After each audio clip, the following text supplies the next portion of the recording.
We'll just start in a minute or two if you want to find your seat.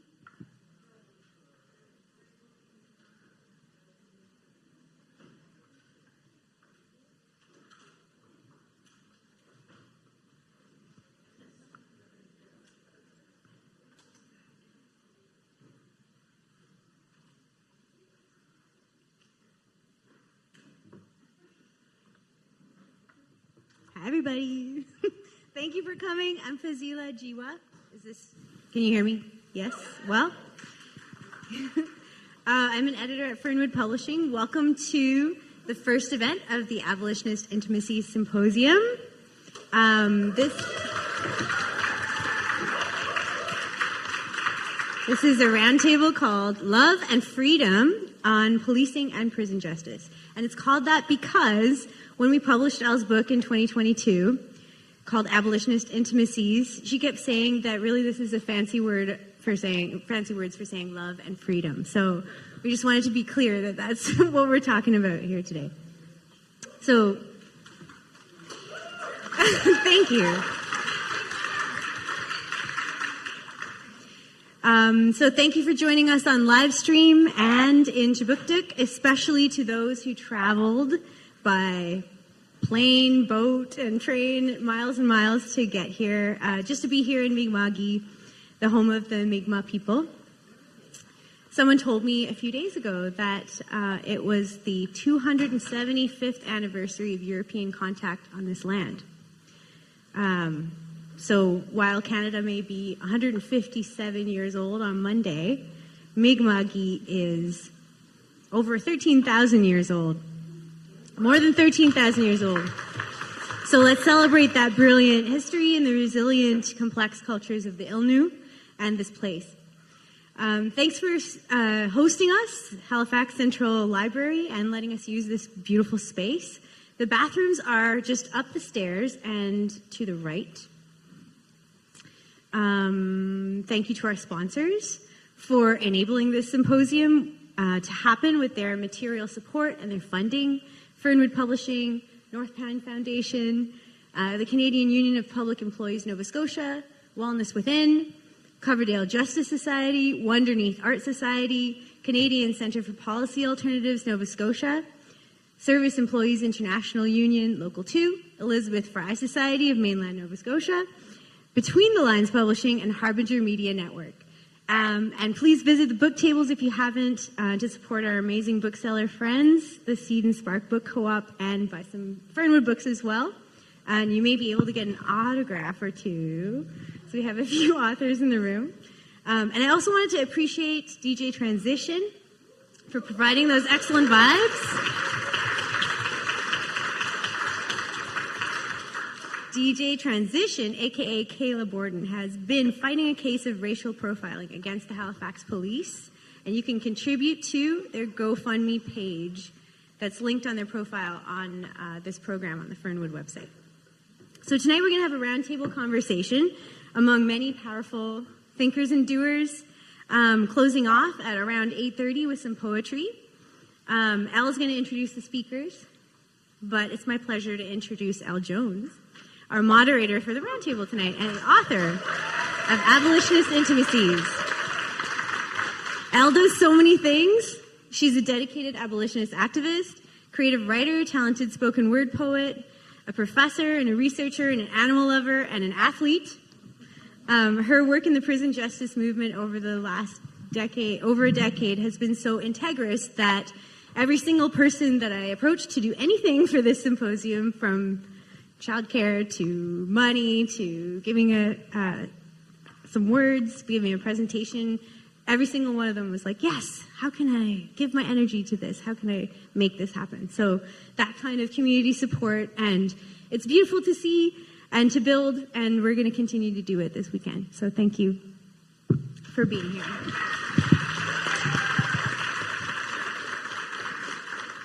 Thank you so much, Fazila. And before Fazila sits down, can we all give a huge standing ovation to Fazila?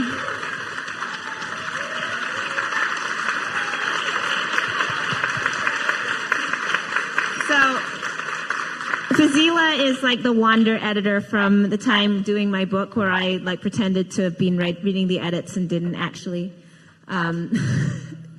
To all the work on this symposium. She's just done so much labor. Occasionally would summon me to the offices and I was like, yeah, and she just made everything happen. So I just really want to thank Fazila for your continuous love and generosity and care. You go so far beyond what an editor would go beyond, and I think this role of an editor, which is seeing people and seeing their work and coming into relation with them, and you don't just do that for books, you do that in a really communal way for people. You see people and you see possibility. And so I really, really, really, really want to thank you. I know how much work this was to put on, how many obstacles there were, how many people you summoned. And just from the bottom of my heart, I love you so much. You're such a brilliant person. Thank you so much.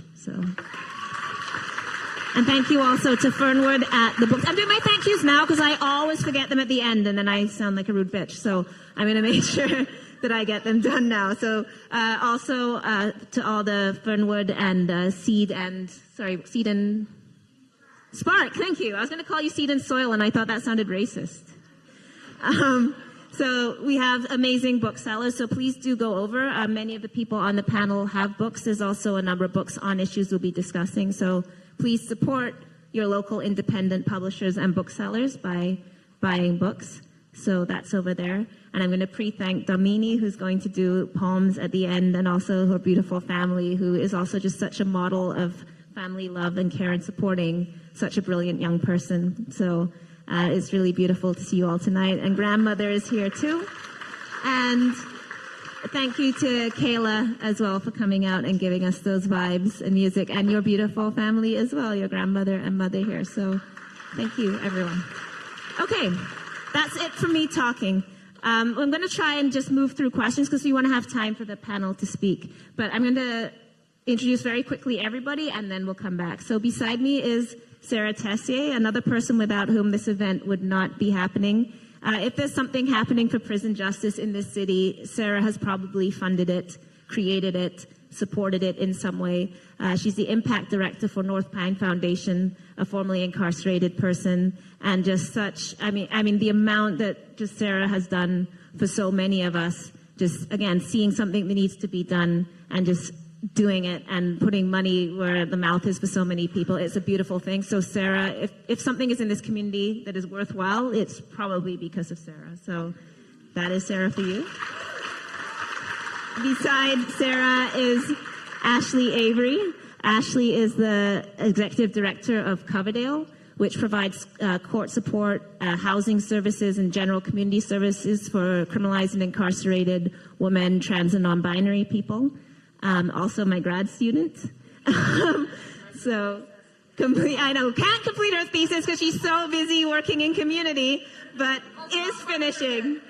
It's not her fault. She does so much beautiful work. So Ashley is just an amazing person who has, again, formed so much, and she's going to talk a lot about that kind of practical work of life-saving that she does. Beside her is Audrey Huntley. Audrey is the co-founder of No More Silence, which is a collective of Indigenous and women and allies in Toronto. But when I say that, the scope of that work, I don't think is expressed in that. Just before this event, we were speaking, and she was talking about the Palestinian solidarity work they're doing, the work they do with unhoused people, the work on violence, particularly, of course, working on missing and murdered Indigenous women and girls. She is mixed settler background and Indigenous background, and also a filmmaker who is, so I encourage you, if you look on the symposium program, you can see no, it's not on the program, sorry, but please look up her bio, and there's a link to her film. So I want you to check that out and do that. So an artist, a great community organizer, also working with another Toronto, so much work. So thank you so much. Beside her is Rachel Zellers. So Rachel is another co-conspirator and comrade. She teaches in the Social Justice and Community Studies Department at St. Mary's University, but more particularly does all kinds of transformative justice work, from being a mother and the way that she works on mothering in new ways with her children, to the work she's done in transformative justice collectives, so training and teaching a lot of us on how to deal with conflict and harm in new ways. What else do you do, Rachel? She's a writer. She's just an all-around kind of community auntie, mother, like guider, and very dear, dear, dear to me. So a very dear colleague of mine. And then I have to look and see Martha. Beside her is Martha Paynter. Martha is the founder of Wellness Within, which provides doula services, healthcare services, and health education, including prenatal and natal education and services for incarcerated and criminalized women, trans, and non-binary people.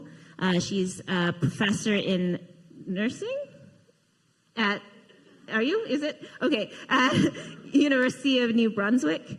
Her book is also over on the table, From Abortion to Abolition, which was published by Fernwood Press, and I hear tell she's working on a new book, so please buy her book and also get it signed by her. And another, again, co-conspirator and comrade, somebody who I've worked with for a long time as well.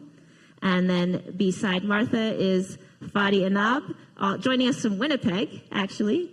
Fadi wrote a really brilliant report on police-free schools in Winnipeg that I also order you to check out. You should look at. But also does all kinds of other work, particularly bringing together youth, looking at policing, and also Palestinian solidarity as well. And just somebody who's a really beautiful and gentle soul. So when I was last in Winnipeg, Fadi brought me over, cooked, there was pizza, there was all kinds of things. So just somebody that is immediately just a warm, generous spirit in the midst of organizing, and particularly organizing in these times as there's a genocide in Gaza and in Palestine. So we're really, really grateful to Fadi, and his family as well are here. Janet and Yafa are here as well. So we really welcome you. And then not least at all, Michelle Paul, land defender, another comrade, co-conspirator. We've been conspiring together for many, many, many years. Teaches at St. Mary's University in the Department of Social Justice and Community Studies as well. Just a true leader and educator in things like environmental justice, land and water defense, treaty. Somebody that's also been working very hard in the Indigenous Palestine solidarity community as well. Michelle's done everything, though. I mean, I can't even think of all the things that we've done together and that you've been working on since time. Michelle has been organizing from her time in the park onwards, so has worked on issues like aligning with the Black community. We've done so many actions. So, I love Michelle dearly. So thank you, Michelle, for being here and giving your time when you're always so busy. So thank you, everybody. Those are my personal introductions. I didn't want to read them, so hopefully those from the heart make you feel seen. I appreciate all of you being here. Now that's it from me. Okay, so Sara, I wanted to start with you. And I know I said this in the introduction, but I'd like you to speak a bit more about this, because I've said that you've made all these investments in different organizations. So could you speak to us, I guess, first of all, it's a two-part question, a little bit about your own experience, what brought you into the work that you do, and then can you speak about why you've chosen to invest so much in organizations that work with formerly incarcerated people and incarcerated people? Thanks, Elle. And thanks, Fazil. I'm so, as soon as you approached me and said, hey, is there any way you can help support this symposium, of course, I was like, absolutely. I get so much for funding things like these, and I'll put it all in. So thank you for having me, and thank you for, putting on this incredible symposium that, really will help educate and help people understand why it's so important that, the work that we do. So, thank you, Al, for that introduction. You always embarrass me a lot because I'm always like very, I don't know, I'm very humble, I guess, and I just like have a hard time with that, but thank you, I love you so much. So I actually met Al many, many years ago when I was in prison. I was in prison for 5 years on an 8-year sentence, and, I come from a very, very traumatic childhood, where I was sexually abused, sold into the sex trade by my father from the age of 3 to 15. The system let me down again and again and again and again. He shot himself when I was 8. When I tried to tell, he didn't die. the courts gave me back to him 2 years later, and it just continued. And, I tried to reach out to so many different people in that time to try and get help and be rescued. And finally, when I was 15, my vice principal at the high school took action, and I was finally removed. But things didn't get better from there. There was no support, no resources in the community, and really nobody really talked about things back then. So I had all these maladaptive behaviors that really led me to do stupid things because, I had all these abandonment issues. I wanted to fit in. I wanted people to like me. I wanted to be cool, and so I was sitting around with a couple guys and my ex-girlfriend at the time, and they said, oh, we did this armed robbery and got away with it. And I said, I can plan one in 10 minutes and get away with it. And they're like, yeah, right. I said, watch me. So I did. Planned it in under 10 minutes. I was in and out in less than 36 seconds. And they thought I was the coolest person around. So I did it twice more in 6 days. And ended up with an 8-year sentence. That's how cool I was. Because, my ex-girlfriend ratted me out because I didn't want to be with her anymore. And so that's that. But, it was a positive experience because I knew that I really needed to figure out, why I was acting out like this and why I was doing these things. And I really wanted to figure out, I've tried so many different times to try and sustain this livelihood that, I thought I fit into, but I never really fit into anything. I have many degrees, international business degree, all different kinds of other things. I used to travel all over the world, things like that.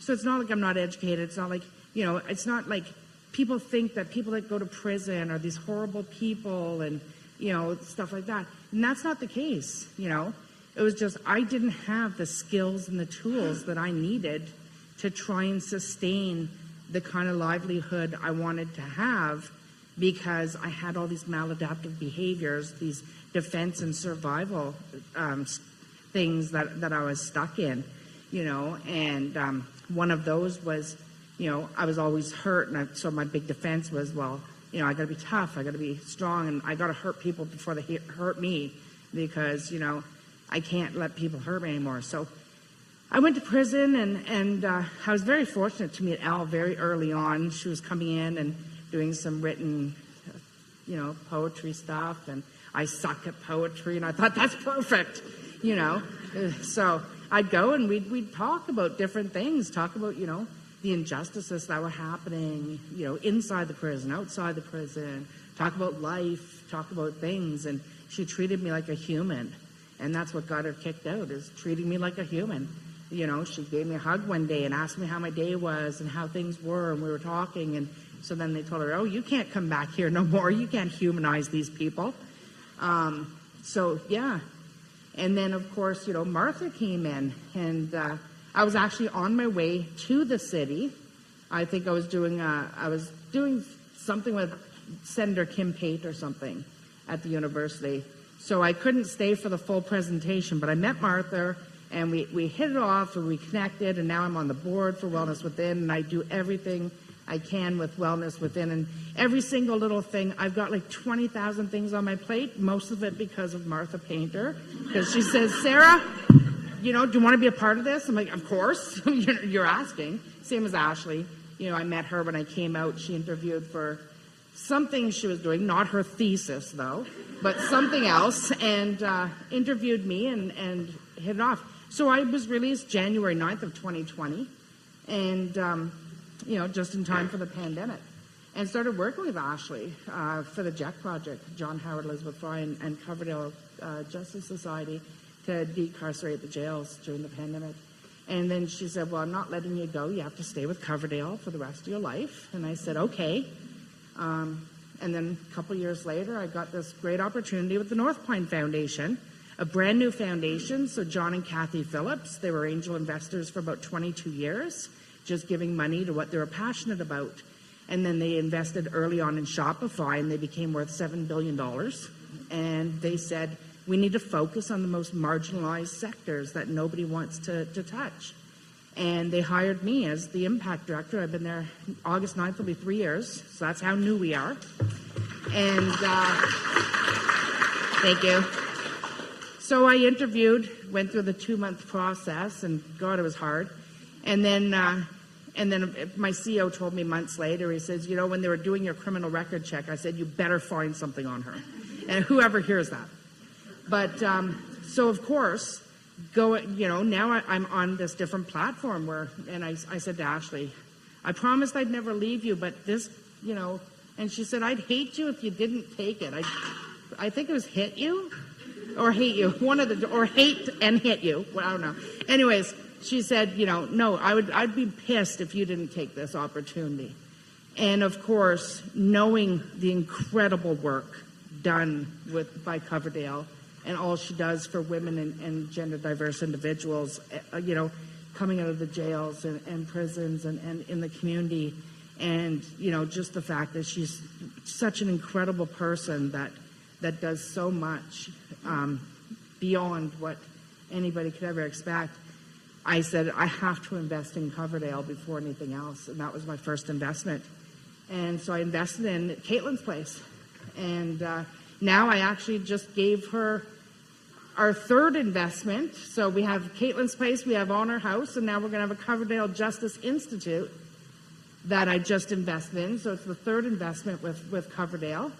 And along with that, I was able to invest. I said to Ashley, let's invest in an eco partnership of 5 different organizations that can work with you and collaborate and learn. Because I'm all about collaboration. We got to break down these silos. We got to start working together. And traditional funding is so shitty. It's designed to make people fight over crumbs, so nobody wants to work together. They all fight for those little crumbs that aren't even enough to do anything real. So I give unrestricted funding. And if you need $1 million, if you need $200,000, if you need $8 million, let's do this. Unrestricted. Let's just find the solutions. Let's work together. Let's learn. Let's collaborate, and let's do something right. We know it's broken. Let's fix it. So I said, Ashley, who are these 5 great people we should invest in? I'll let you decide because this is your thing. And of course, Al, I can't forget Al, because the amazing stuff that she does, on the phone, mailing, things like that, podcast, like little lectures over the phones and things for prison education, because everyone deserves an education. And it's like, that was a no-brainer. And then, of course, Stepping Stone, because, they do incredible work with, for sex workers and victims of human trafficking and stuff. And, of course, that's close to my heart as well, being a victim myself. And then, of course, we won't mention Julie Slen's name because she doesn't like that, but the Housing Hub through Shelter Nova Scotia. I think Julie's she is my bestie, and she's one of the most incredible human beings I've ever met. And I'm seeing her turn all shades of red right now, which I love. The incredible work being done there to help people who are living precariously and are homeless. Like, this is incredible work you do, and of course I would invest in you all day long. And then who else? Mosh, of course. And Path Legal. Oh yeah, Path Legal. Can't forget Path Legal. Good old Emma Halpern, my bestie. So Path Legal. That's something that actually came from something I went through in prison. While I was in prison, there was a guard there sexually assaulting women. And he was doing it for at least 7 years that we know of. And CSC was hiding it and calling these women liars and shipping them off to RPC, the Regional Psychiatric Center, and medicating them. And then I went to the warden with evidence, and I said, listen, this is happening. Like, these are dates, times. He's bringing them cigarettes. He's forcing them into these things. And he says, well, you know what our staffing issue's like right now? I'd rather not investigate this, but I'd rather confront him on the fact that if someone chooses to blackmail him with this information, it could cost him his career, and hopefully that will stop the behavior. And I'm like, what? And then it happened to me. And I had to, well, as you say in your book, when you write about the kitten I got you, page 168, 169. I had to investigate my own rapist to put a stop to it, and I had to do that because, nobody else was taking charge, and everyone was allowing this predator to continue to victimize these women, these vulnerable women. So I put a stop to it, and we went to prison, and And, but of course I live with this core value of kindness, and I know how prison doesn't help people. So I wrote my victim impact statement, and I sat there and I said, these are all the things that you did to cause harm to me. These are all the ways you cause harm to me.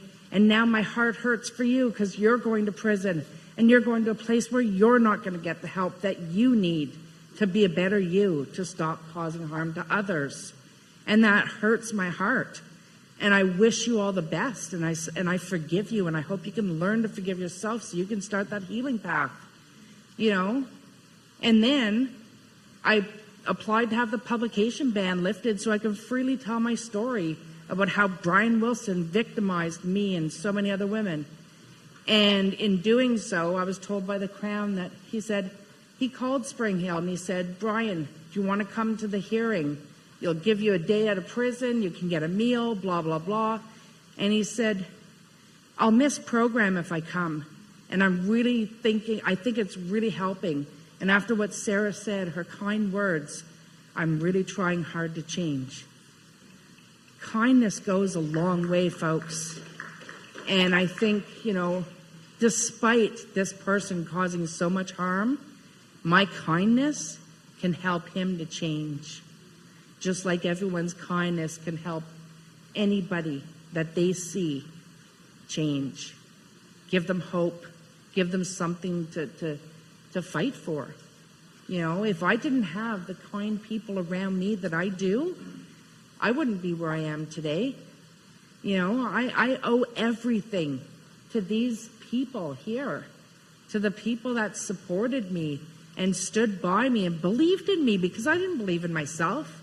I was nothing. I was a failure. I was stupid. I was worthless. That's what I was. I didn't believe in myself at all.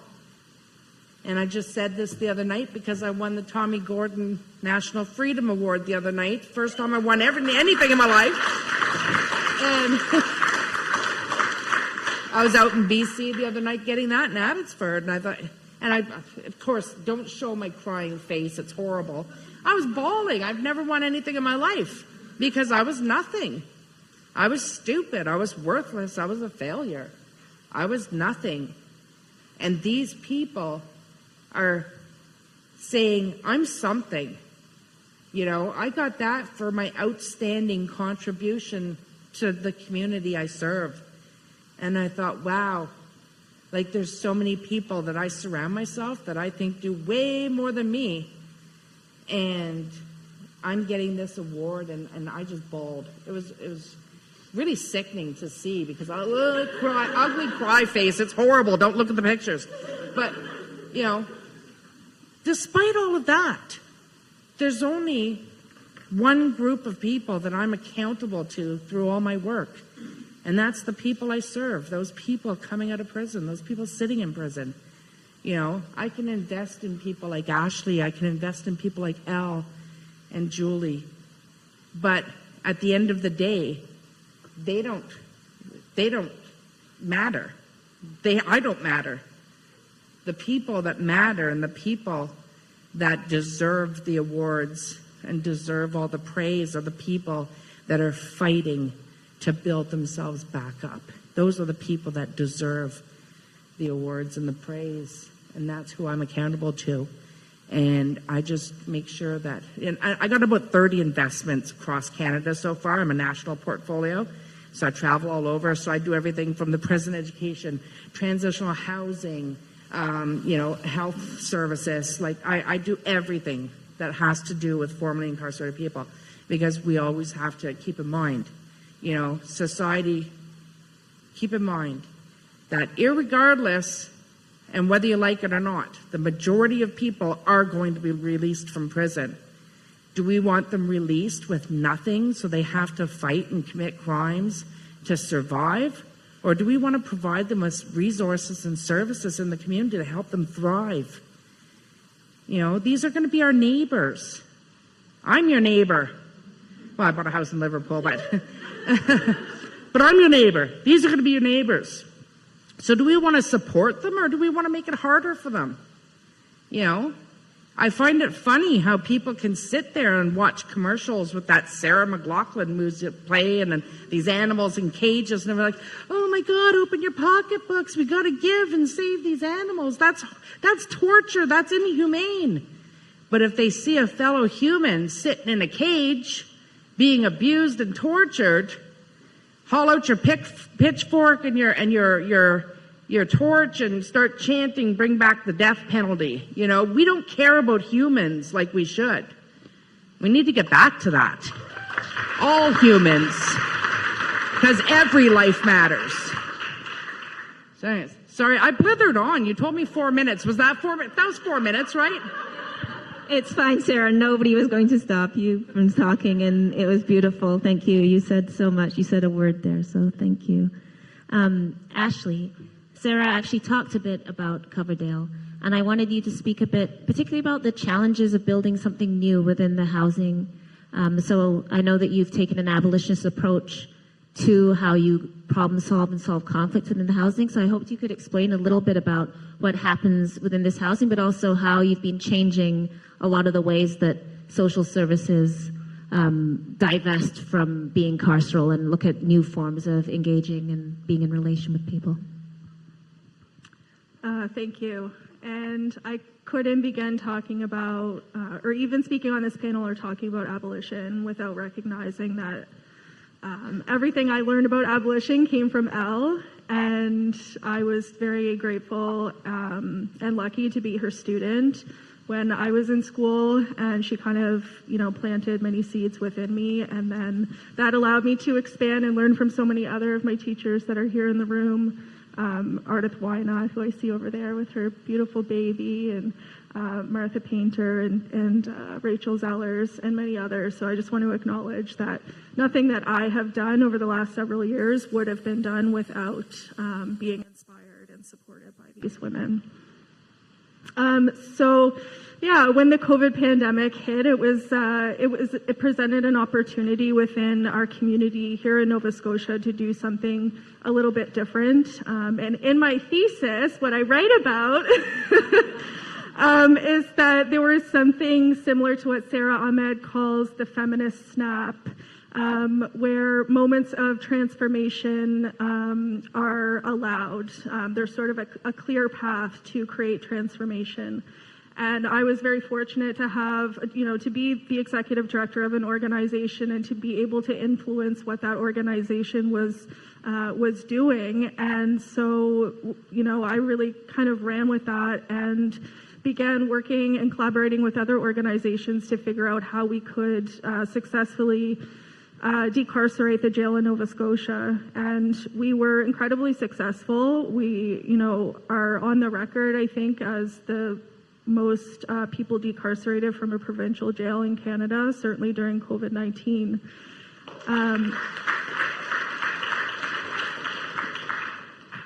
However, decarceration is just one piece of the puzzle. So we were decarcerating people into a community that was not ready for decarceration, that did not have the resources and the supports and even just the vision to be able to adequately care for and support people in those spaces. So that is what we really were trying to do at Coverdale, is create resources within the community that could provide spaces for people to come that were grounded in abolition principles. And I could talk forever about how beautiful that work is and how successful we've been in so many ways, but as Al said, it comes with so many challenges as well, especially when you're trying to build something as you go. We call it building the plane as you fly it. So it's very chaotic. There's a lot of complications that come with it. And if there's any Coverdale staff out there online, certainly they understand very well how difficult it is to do the work as you're figuring out how to do the work and be responding to the clients you serve in real time and taking their feedback and making changes and, pushing against systems and, trying to do nonprofit work and navigate all of the different stipulations that come with funding. So the Northpine Foundation, was a huge game changer for us, because while, we really need to have core funding to be able to sustain the work long term, we were able to use the Northpine funding to allow us to try new things, to make mistakes, to not have to be restricted by all of, the policies that come with government funding. So it was a huge blessing to have that funding, and we're not talking about, like a $5,000 grant. We're talking about funding that really transformed the organization and allowed us to build these services that Al mentioned. So we operate Caitlin's Place and Honor House, which are two supported housing facilities that provide 24-hour wraparound support and care for folks who are navigating criminalization, incarceration, and homelessness. And, our staff just work tirelessly every day supporting folks in that space, and trying to maintain the essence of abolition principles, which for us looks like things like harm reduction, restorative justice, housing first, and anti-oppression. And in the context of government funding, those things can be really difficult. And also in the context of even just a workplace where there are regulations, there are stipulations on how you can do the work. And those are a lot of the challenges that we've had to work through. So we've experimented with different approaches. Like I said before, we have done, different approaches to harm reduction depending on what was working within that space. It's also challenging to ensure that you are recruiting staff that are aligned with the values, and sort of prepared for the demands of the work, because the work is incredibly difficult. And then you have to be prepared as a service provider to support and address things like vicarious trauma, and adequately take care of your team that is showing up every day to support people in those spaces. Initially, we decided at Caitlin's Place that we would provide a bail supervision program, which didn't exist in Nova Scotia before. And the reason for this was because there are certainly the most marginalized people cannot get out of jail because they don't have support networks that other people have. They don't have a surety, so someone that can vouch for them and sign paperwork in the courts and agree to the courts that they're going to supervise and watch over them in the community. So what that meant is the most marginalized people were remaining in facilities while other people were getting out. So we decided to take up that work and provide that supervision piece, and it did allow many people to be released who otherwise would not have been. And there was many successes with that, including, preventing remand. So we would have women who would live with us at Caitlin's Place for a year and a half, and then they would get sentenced, and they would be sentenced to time served. So they would not have to experience incarceration at all. And those, of course, were some of the successes. But ultimately, we became part of, what they call condition creep. We started to be utilized as the system as a catch-all. So there was this systemic abuse that led to clients being placed on stricter conditions when they didn't have to be, and that was getting out of control. So there's just so much discretion within the justice system that nothing makes sense. And again, to my Coverdale staff, we're literally shaking our head all the time because none of it makes any sense. There's nothing no justice is delivered uniformly. You have some police and crowns and lawyers and judges who are incredibly risk averse. And so they always want to keep people in custody. They always want the most supervision. And then you have other folks who are on the opposite end of the spectrum. So it depends on who you are meeting on that day, who is showing up in court, who is representing you, what police officer you're dealing with. And so we just decided we didn't want to be a part of that system anymore. And so we put our foot down and said, we're not providing supervision anymore. And unfortunately, what that has meant is that now there are many women who are incarcerated in the Burnside jail who can't get out of jail because they don't have anyone to provide supervision. And, post-COVID, the jail is at max capacity almost every week when we meet with them. And of course, we know that Black and Indigenous women are overrepresented in those incarcerated folks. We know that queer and trans people are overrepresented in those folks, especially those who can't get out. So it's a really tough pill to swallow when you kind of have to draw the line and say, we're not going to be a part of this, but then also the repercussions of that are that the system still exists and the system is still harmful.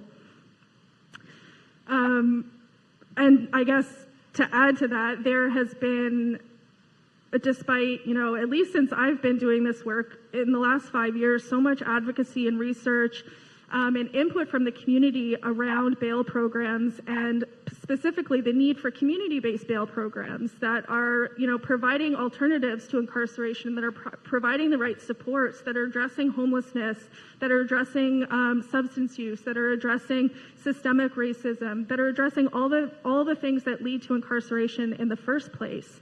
And what we have learned in the last few months is that now the provincial government is creating a government-run, a systems-run bail supervision program.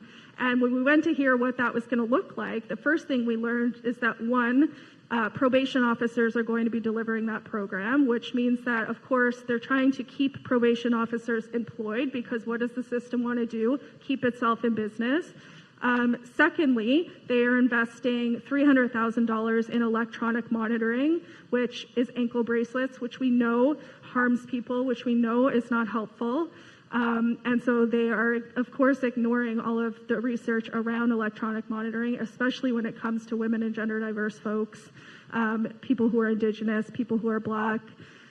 And it is, again, going to be a system-based program. And when asked the question, well, what if somebody doesn't have housing? Well, they won't be able to be on this bail program. So already we are excluding all of the people who really should not be in that system in the first place. So this is where the justice system is investing their money. They are not supporting programs within the community that are taking an abolitionist approach. They have specifically said that they do not support Caitlin's Place or Honor House because we use a harm reduction approach. So even though we know that people inside are there because they use substances, even though we know that there isn't proper support and treatment in the community, they still are saying we don't support harm reduction, even though really many of them don't understand what that means or what that even looks like. I think they think it means that we run crack houses and we, give people heroin. But ultimately what it means is we're saving lives. Which I would be totally down for. Anyway, sorry, I will stop. But just to kind of wrap it up, I would say, there is this sense of abolition dissonance, I guess, where, you're working within the systems, you're trying to provide the resources that need to exist, but on a daily basis, there are things that are really bumping up against your values. When you're funded by government, sometimes you have to work with police. You have to let them in your space. And that feels gross, and it can cause, things like moral injury, but also, at the end of the day that, if that service didn't exist, that person would be inside. So you kind of have to do things sometimes that are not completely rooted in abolition, but really that are harm reduction. And so I think at the end of the day, one of the conclusions that I have come to is that, yes, the nonprofit sector does have a role to play in abolition, and there are a lot of really important resources that exist. And of course, if we're going to achieve the abolition of prisons, we have to create things in community that can support that. But if those resources and those alternatives are in a relationship with the state, everything we're doing is harm reduction. And yeah, that's a challenging place to be, but also, like I said, we're learning and we're trying to do our best every day. Thank you, Ashley. Audrey, I think the last thing that Ashley said builds really well into what I wanted to speak with you about. So you've done a lot of work with missing and murdered Indigenous women and girls, and we know that as people are looking for justice, there's often a move to, we need more people to be in prison because people have harmed women. So how do we negotiate that relationship where, we have centuries of harm to Indigenous women, and there has been no justice in any kind of sense. So how do we navigate that relationship where sometimes people just want to see somebody go to prison for what they did, and that's obviously people don't get equal justice because you're not seen as being equally human, but then we tend to frame that justice as people need to go to prison. So how do we manage when we have such immense harm? How do you have those conversations and kind of actions that choose something different or try to make something different when there's already so little space for justice? Hi everyone. Miigwech, thank you so much for inviting me. Thank you, Fazila, for bringing me, and Carolyn, who's here as well, No More Silence member. Yeah, I'm really inspired by the words of both of you who spoke before me, and so much resonated with the values of No More Silence. It's hard for me to jump right into the question, I think, without talking a little bit more about, just giving you some background, because I don't know if any of you even know what No More Silence is. We're a very small grassroots group. We work completely outside of colonizer institutions, so we don't accept government funding or funding from anything nasty like resource extraction and so on and so forth. Mostly we get funding crowdsourced, like crowdfunding, or allies like Surge showing up for racial justice, or folks that co-conspire, or that we consider co-conspirators that have done amazing fundraising for us. For example, when we went to Palestine in 2019 after founding the Indigenous Land Defense Across Borders Initiative, or more recently where we're working, we've created, last few years, one of our focuses has shifted to disability justice, as we had a member have a spinal cord injury and who was no longer able to lead sweats because they're in a power chair. So we created the first accessible sweat lodge in Ontario that we opened in May of last year, so that we could run sweats across disabilities for folks. And we're currently working on a wellness center. We got funding from the Indian Collective in South Dakota for that, and we're super excited about being able to dedicate a lot of time and resources to our own just healing, and healing, like empowering the community has been our focus, really. Like when I talk about, when you mentioned working around missing and murdered, that's how our work started 20 years ago. We're turning 20 in this summer, where we've been assisting directly the families of missing and murdered with advocacy with the police, with ceremony, just with support, emotional and financial, or whatever we can do, fundraise for them. For 19 years, we've been going in front of police headquarters on February 14th. I'm sure you all know that since over 30 years, women have been marching in Vancouver, holding the Memorial March. And we started that about, I think in 2006, it was when Picton went on trial, and we basically wanted to show our solidarity with that community, and that we have your back, but also that this isn't, a serial killer. This is something that happens across Canada, and we very much situated it in colonialism, and have talked about from the beginning that decolonization is the only way to end gender-based violence against Indigenous women, which finally the National Inquiry has called genocide. That's the one good thing. I mean, I know that a lot of families benefited from the inquiry because they got to speak their truth, but we chose not to be involved in it after what we saw as a whitewash of what happened with Picton in BC, and just knowing how little support there will be for anybody to participate in those processes. But, one really good thing that came out of it was that framing it as genocide. And we continue always to see decolonization, meaning land back, two-spirit back, children back. Land back, really big on that list. But abolish police and prisons has to be part of that. And so it becomes a conundrum for us, or it has been along the way, when a family that is grieving a terrible loss, we had one summer, we had 1 year in Toronto where there were 3 within 6 months that were murdered. Tara Gardner, Cheyenne Fox, and Melina, and Bella Laboucan. McLean, whose sister is really dear to me, Melina. And for many people, they want something really bad to happen to the person who killed their loved one. And we don't sit down and say, have you heard about abolition? Like, we don't start talking to them about abolishing prisons when, or, and even if it's not a woman, or that farmer in Saskatchewan who murdered Colton Boushie, we're not going to talk about. I mean, although so often it's so easily revealed who the system works for, that's why we are in front of police headquarters who under protect and over police the community.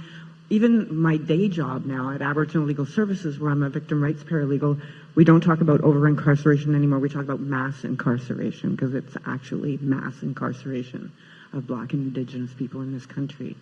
But really, the conundrum has come up for us so often that one other part of our work that we started about 10 years ago was holding these sessions where we would network with women, mostly because it's mostly women who do this work, and we'd invite them to Toronto to sit and have conversations, which we had under the banner of The Silence is Broken, Now What? Because breaking the silence hasn't changed anything. The rates of violence are higher and continuing to escalate.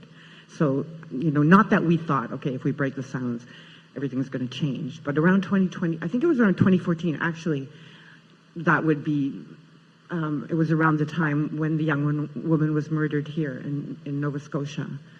Why am I not remembering her name? Loretta Saunders. And that was like a tipping point for the media. Oh, she was a good media story. She was writing about missing and murdered women in her thesis when she was murdered. So lots have changed around awareness, but nothing around the violence. So we started having these conversations, and we were going to participate in the Abolition Convergence. I'm getting to my point here. There's a book over there that was actually going to be a panel that we were going to hold at this convergence that was going to happen in Toronto, but then COVID hit. So then we thought, right, there was going to be this amazing convergence, and we were planning this panel where we would talk about what do we do when we're working with families, and this comes up for us, like how do we experience that? And, I had Krista Big Canoe, who's my legal director at Aboriginal Legal Services, Bev Jacobs, who was the Native Women Association of Canada president, Sara Hunt, fabulous Two-Spirit scholar from BC, all these wonderful people that were lined up. And since it didn't happen, we decided to hold the conversations over Zoom. And then Carolyn and I, who's sitting over in the back there, decided to write it up as a conversation between us about what we learned from those conversations. And so the big one that came up a lot was that when there's only a carceral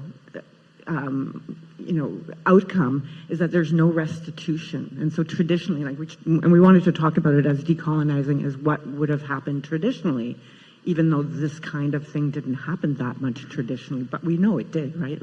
And so we heard from Alex Wilson, Dr. Alex Wilson, who's also an amazing Two-Spirit scholar, how in Hawaii, for example, people would voluntarily go to an island, and they would go and they would build things, and those things would still be given back to the community.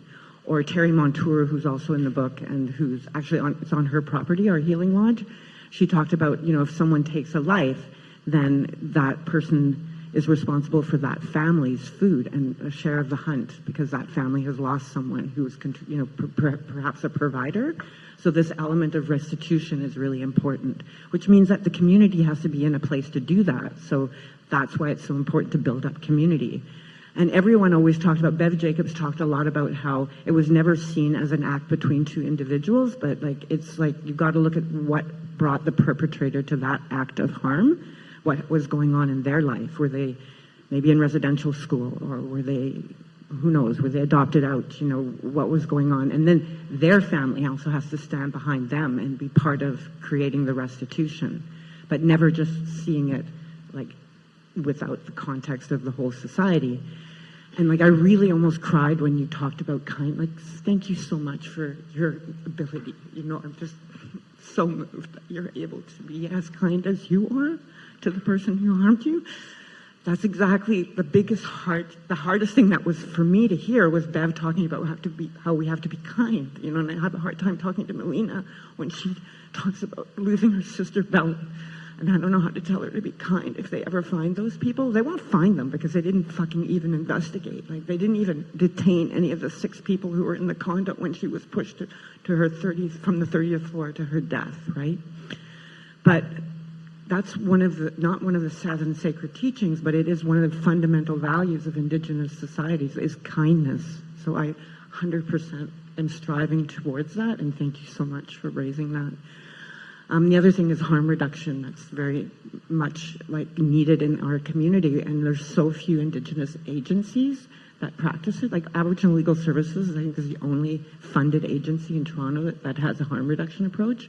So for No More Silence, it's so important to what we do. We end up being, when it comes to, say, our sweats, it's for everybody who's excluded from ceremony, is most often the people who need ceremony the most, who can't because, they're using, they haven't had 3 days clean, or they don't fit the gender dichotomy because they're trans or two-spirit. So there's no safe place for them to actually practice ceremony. So that's how we see the Healing Lodge and our Wellness Center as being a place to create an abolitionist future, which is a decolonized one. Miigwech. Thank you so much, Audrey.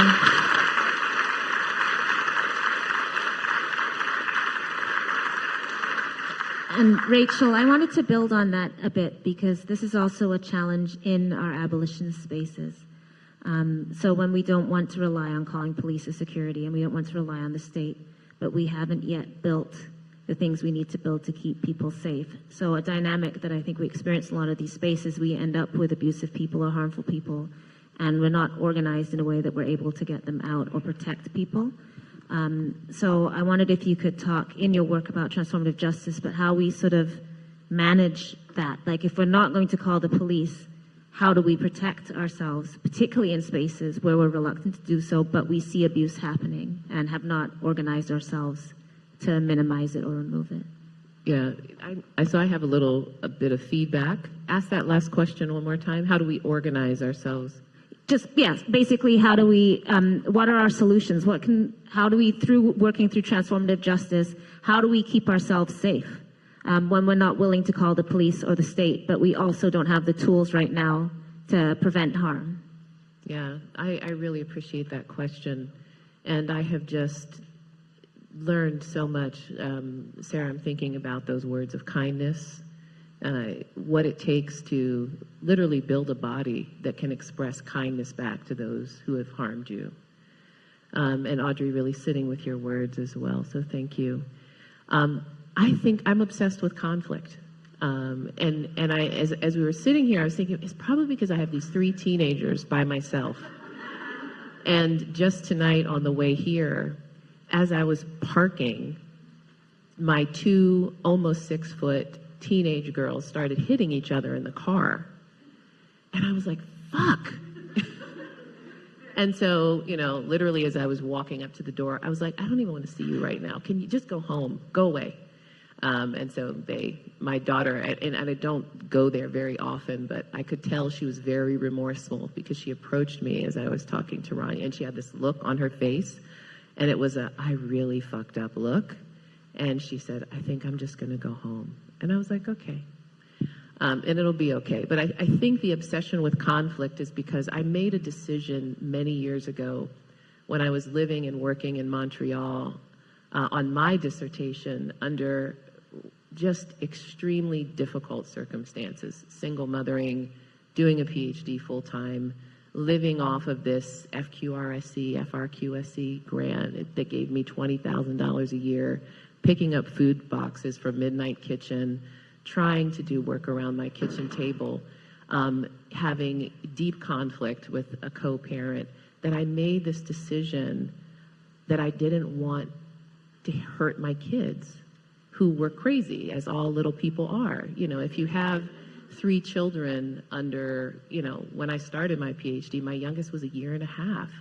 It was bananas, But I remember very consciously thinking, I want to keep my hands off my kids.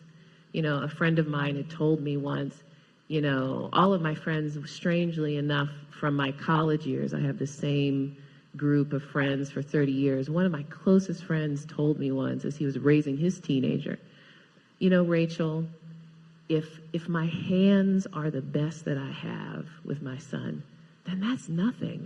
That's nothing at all. Right? And it really stuck with me. And so this obsession with conflict really has been informed by having three teenagers who work my nerves endlessly. But I did honor that commitment to not put my hands on my kids, and also not say things. Like, I can really say there aren't things that I've regretted saying to my kids. I screamed a lot, but I never said things to my children like, "You're a piece of shit." I would say, "Your behavior is asshole behavior right now." But I would never say, "You're an asshole, you're a jerk. You know, your behavior is really jerkish behavior." Okay, I digress. So I'm obsessed with conflict. And I'm also obsessed with conflict because in my 20s, I was coming of age at a university, Howard University, where literally, you know, critical resistance and the sort of where abolition was fomenting. Angela Davis was always on my campus, and I have these vivid memories of sitting in the audience as she was talking about what became, you know, our popular lexicon, mass incarceration, and thinking, this bitch is crazy. She's talking about getting rid of cops and policing. I was not I was a skeptic abolitionist, anti-abolitionist for most of my 20s. And it is because I came out of environments where I witnessed horrific violence. I witnessed people being shot and killed. I grew up in a home where there was incest, sexual violence, and there were no solutions. There was no one there to help. And I wanted bad things to happen to the people that had harmed those that I loved the most, that I couldn't protect. And so initially, I couldn't reconcile what Angela Davis was saying without a clear analysis of what to do with people who did bad shit. I couldn't reconcile those things, and she didn't talk about those things as being together and important. And so my work over the last 12 or 13 years has been obsessed with what we do with conflict, as a way of falling in love with abolition for the first time in my life at a much older stage. I'm not interested in the idea of a world with prisons as much as I am interested in what kind of world without prisons and systems of surveillance and all of those things can we live in, and also know what to do with people that do stupid shit, right? Because what we often have in our dialogue is, well, you know, we're changing the conditions that cause harm. You know, there's a commitment in abolition to changing the conditions. You know, you live proximate to people who don't have enough, but you're ensuring that they have enough, and that will somehow magically make them into nice people. That's not how it fucking works. But what I do want to share is a bit of a story that I think will be responsive to this question, and hopefully give us some shared tools and questions to leave with about what we do with people who harm, right? Because what I do know is that a world without prisons and cops is still far, far away. But as my teachers, like Ruthie Gilmore, Joy James, of course, we were supposed to be at that convergence together. We're doing a panel, and Angela Davis have taught me, is that we have so many tools in our hands right now to start building that world. And we should be doing it every moment that we're alive, that we're in relation to other people. A few years ago, I was on a panel to talk about transformative justice with some folks that I knew. And on that call, there was a woman who became very enraged that I and a colleague of mine were talking about transformative justice in a way that didn't resonate with them. And it was, a public Zoom space because we were in Zoom land during the pandemic. And the person on this call, this woman, became really infuriated, violent, if you will, and started, just slinging these accusations of how dumb we were to discuss transformative justice in the way that we were. And being good abolitionists, a colleague of mine and myself on the call tried to implement transformative justice real time, right? And we tried to step back and say, hey, let's talk about this. Is there something you need? Is there something that, is really triggering you here? And within a very short time, it was clear that we couldn't move forward. This person was too agitated, too angry. It's a public call. There's lots of people on it. We can't move forward in our discussion. And so I think we ended up ending the call. We ended the call. I was really curious, as I've learned to be, about what makes people behave that way. You know, I didn't want that person to be put in prison or harmed. I was really curious. I said, let me find out about this person. I went onto Facebook, and I realized that this person had gotten on Facebook and really ranted about this stupid bitch, Rachel. She academic on there talking shit. And this other bitch thinks she a princess. She pretty, her face made. I mean, just really went off in this very aggressive and mean-spirited way. Yes, you know, some of my colleagues are here today. And so what I realized really quickly is that this person who had derailed the conversation was being invited all over Canada to talk about transformative justice, right? Invited into our universities, invited into, you know, these other community spaces to talk about their experience with transformative justice. So I started making calls to my people who were organizing these events and saying, yo, look, I know this person's coming to you. Here's this experience that I had with this person. Can we have a conversation about your invitation and what kind of intervention you may want to stage? And one of the most difficult conversations that I had was with a very beloved friend, also a very sort of visible abolitionist, who said to me, what's the problem? It's not a big deal. That's not violence, Rachel, what happened to you on that call. Look at what this other person has gone through.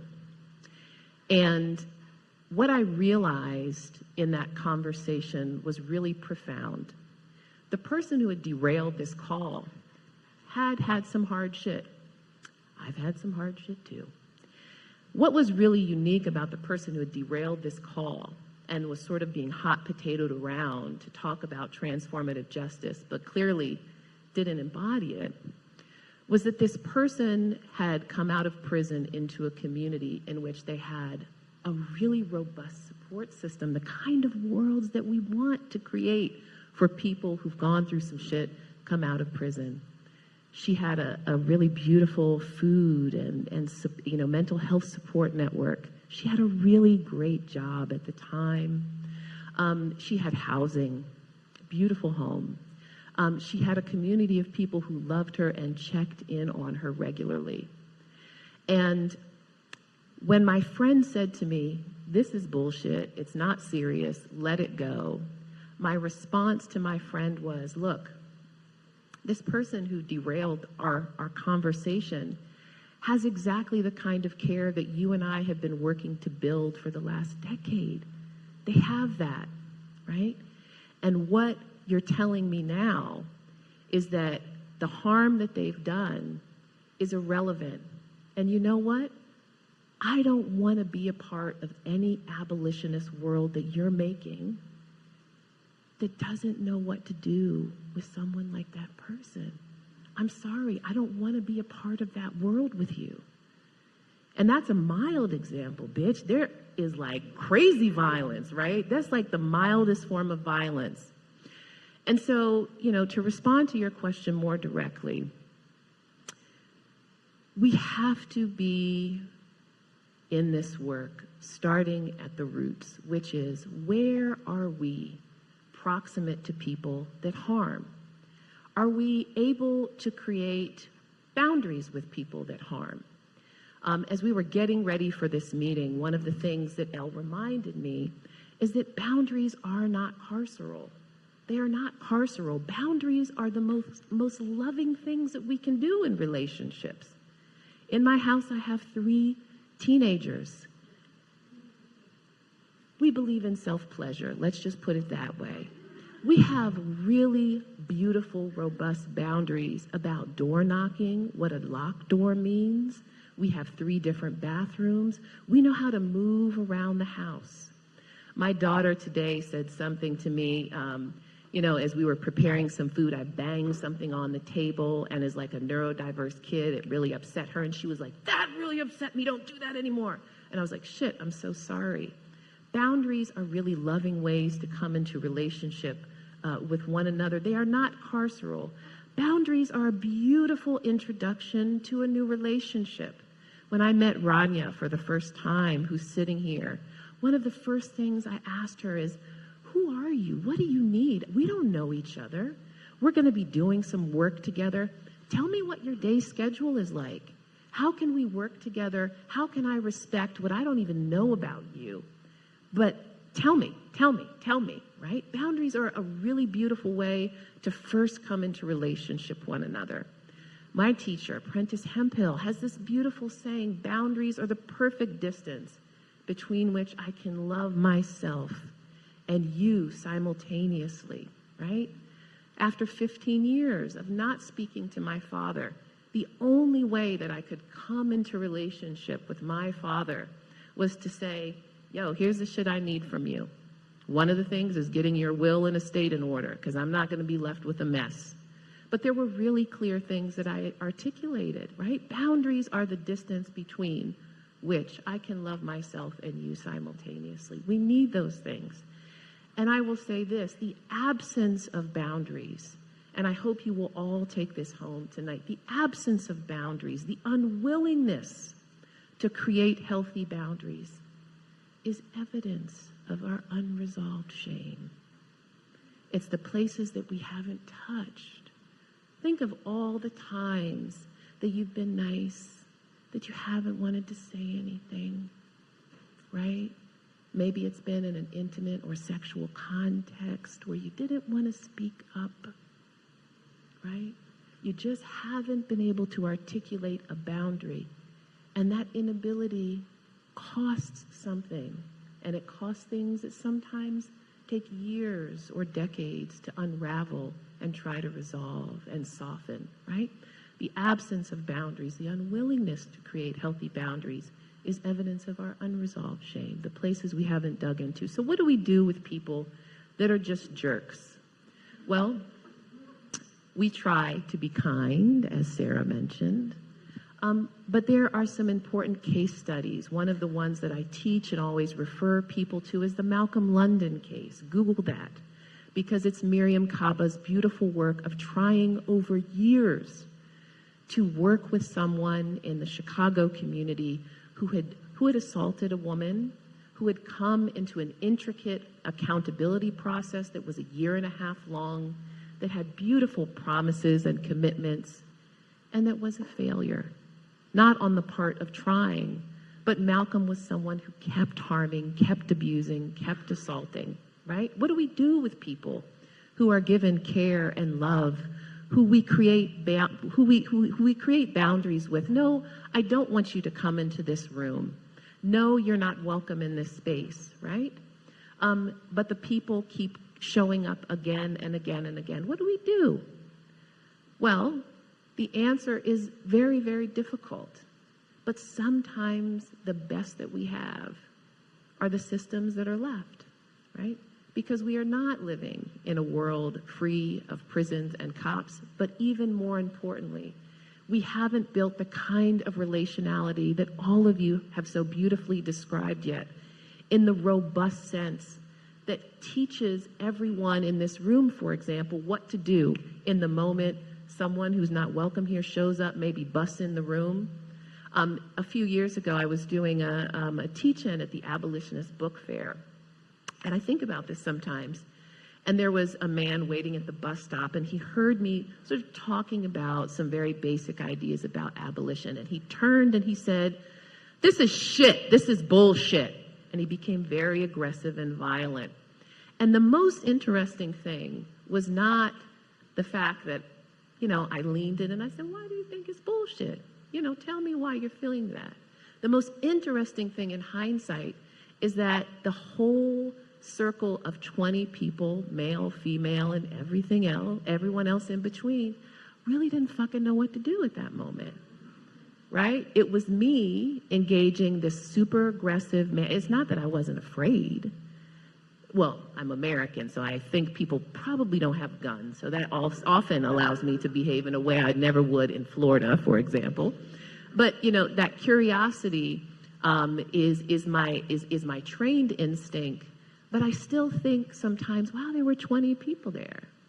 And nobody else said, hey, dude, you don't need to curse. Do you want to join the circle? And if not, totally cool, man. Catch that bus and be out, right?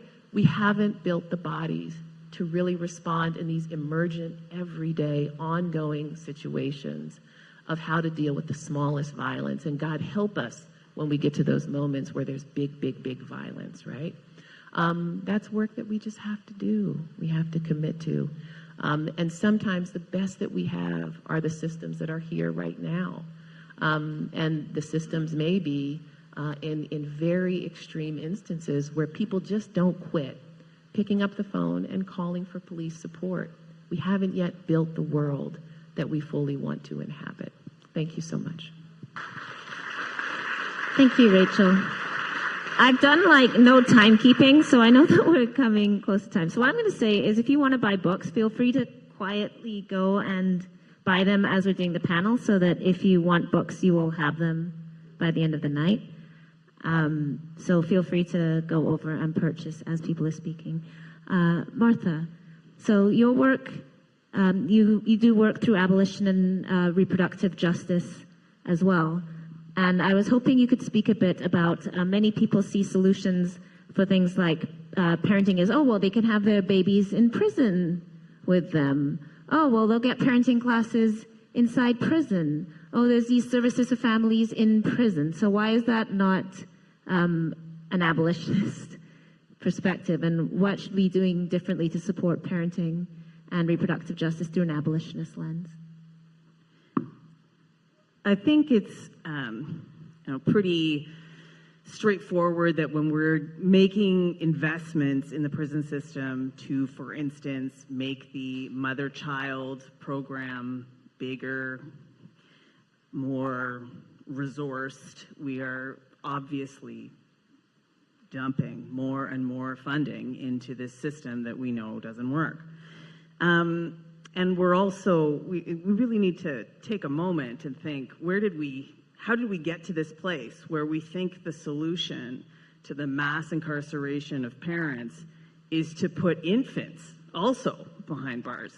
Like, what happened with how we have normalized this as a gut reaction?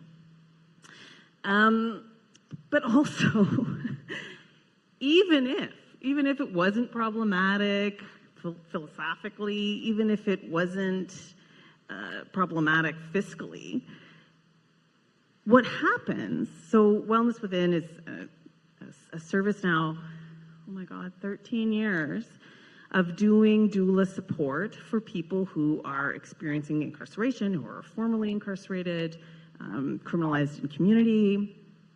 And so we have borne witness time and time again to people wanting very much to get to have their baby behind bars. Because even though this is at a systemic level, is very easy to criticize, if you are an individual mother, of course you want your baby with you every moment. That is pretty straightforward.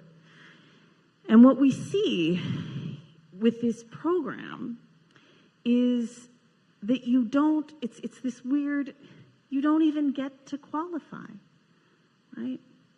So we'll throw money into this program, and we have over the decades of the mother-child program at the federal institutions and the mother-baby unit at Alouette, which is the only provincial facility in the country in BC that has a mother-baby program. It's just dumping money, and nobody gets to be in these programs. There's been 2 babies at Alouette since 2005. There's an average of 7 babies in the mother-child program in the federal system per year, and that's very, very dependent on what the warden decides to say, the mood he's in. But even if you get to have your baby in the system, then when you leave, when you are released, does your baby get to come with you into community? Because then we hit the next level, and we haven't talked about it yet. How the child apprehension system, the family regulation system, You might have been able to take your baby into prison for, I don't know how you qualified, but somehow you did. But child protection won't let you have that baby once you leave. And so there's so many different forces combined to make this deeply flawed as a solution. And it just makes so much more sense to try literally everything else so that we're not starting a person's life, an infant's life, in carcerality. There's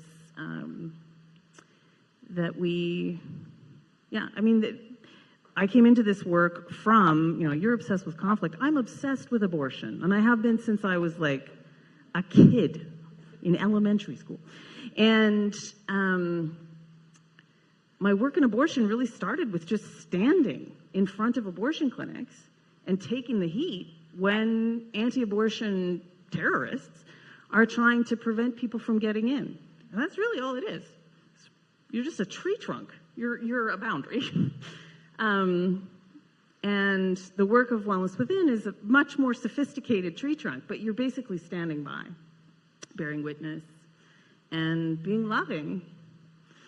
And it's very successful to, especially in the context of very, very shameful, very stigmatized context of your sexual and reproductive life, to stand by someone with unconditional presence and an affirmation that what you are doing, your abortion, your parenting, it's good. It's incredibly basic. Some of the discussions tonight are very complex and philosophical, and this is actually extremely basic work. Just literally standing by in spaces that often don't have someone standing by. I'll leave it there. Thank you, Martha. Fadi, so you've done work both on particularly policing in schools, but also, of course, as somebody of Palestinian descent, you are right now dealing with the great genocide in Palestine that's taking place. And I wondered if you could maybe speak to us about why solidarity with Palestinians also requires abolition, and particularly the impact of policing, why, like, what is happening in Palestine is tied to what we experience with policing in prisons here. Sorry, and before you say, I don't mean to interrupt, but I should have said at the beginning, I want to just acknowledge Al Zaytoun University, the camp at Dalhousie University, which the students have been 24/7 for weeks there, so really putting their bodies, lives, energies on the line to build this space, and that is a great example of an abolitionist space where these young people have left their regular lives in order to stand against violence and genocide and to create something new. So much love to the students at Al Zaytoun. Thank you so much. Most of them can't be here because they're at the camp. Sorry, go ahead, Fadi. Yeah, it's nice to be here with everybody. And as El said from the beginning, I'm from Winnipeg. I wish it's that easy in Winnipeg to be from Winnipeg, because in Winnipeg I'm many things. One of them can be a terrorist and a father, or many other things. But since the question is about abolition in Palestine, I guess, and my ancestry is related, I'm a son of a Palestinian refugee who was born in 1946, before Israel was created as a state. And so when he got kicked out of Palestine, the problem is always either military or policing. Sometimes that's called Israel, sometimes that's called the Palestinian Authority, sometimes that's called policing in any other Gulf states. And so it's always, the policing is always there. It's different intensities. And of course, we're talking during a genocide that's ongoing on stolen lands and stolen labor.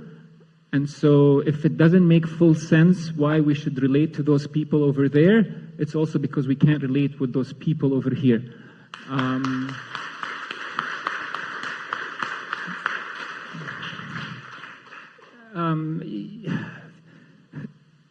And I'll come back on this Palestine issue, but I'm also invited here to represent police-free schools. and it's related to the policing question. So just to honor that group's work that I'm also here representing. And given the time, I'm going to try to be really brief.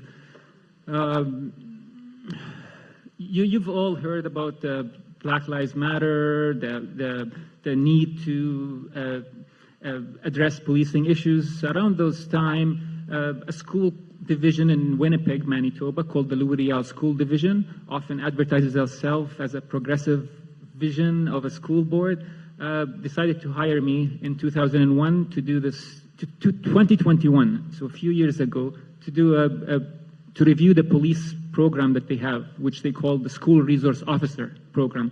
It's school, not a resource officer. So police in school are not resources. My colleague here used the term boundary, how to do boundaries with children. Having a police officer in their very presence in a school system is boundary breaking. Even a nice cop is not a good cop.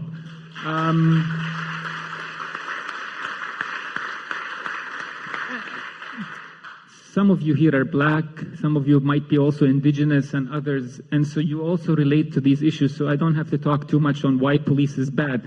But when I work with the school division, do the review and present the findings based on what marginalized communities, a lot of them are Black and Indigenous, and we're talking about areas like the north end of Winnipeg, which is one of the poorest postal code in Canada.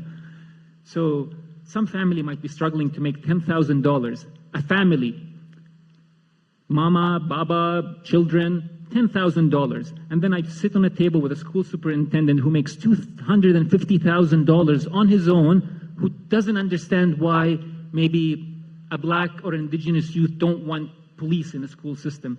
So Du Bois, 125 years ago, said things like, when after abolition of slavery, people thought that everyone is going to be free. But, slaves didn't automatically become free. And in fact, slavery multiplied in many different forms. And we continue to see this enslavement in different ways. Who cleans our tables? Who cleans the hotel rooms? You can see that. So even if it's a nice officer, it's an issue of under-resourcing. There could be many other people in that room who could be with our children. So why do we choose to have police in a school system?